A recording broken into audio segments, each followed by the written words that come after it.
สวัสดีครับผมมอสนะครับจากวง Three Man Blues นะครับหรือว่าวง3 MB นั่นเองนะครับเร็วๆนี้นะครับได้ฟังแน่นอนครับลูกพี่ please ลูกพี่ครบทุกช่องทางนะครับตอนนี้มีบน YouTube แล้วนะครับผมหรือว่าฟังกันเลยตอนนี้ครับ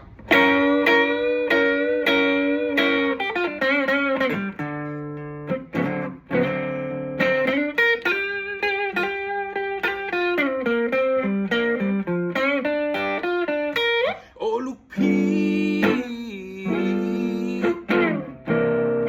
ให้ผมโซโล่แน่ลูกพี่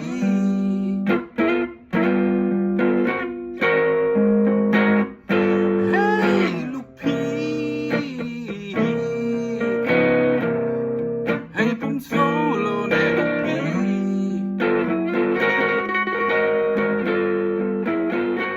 พอบิดวอลลุ่มขึ้นดังสุดอ้าวพี่ก็ยกมือผมอยู่ทุกที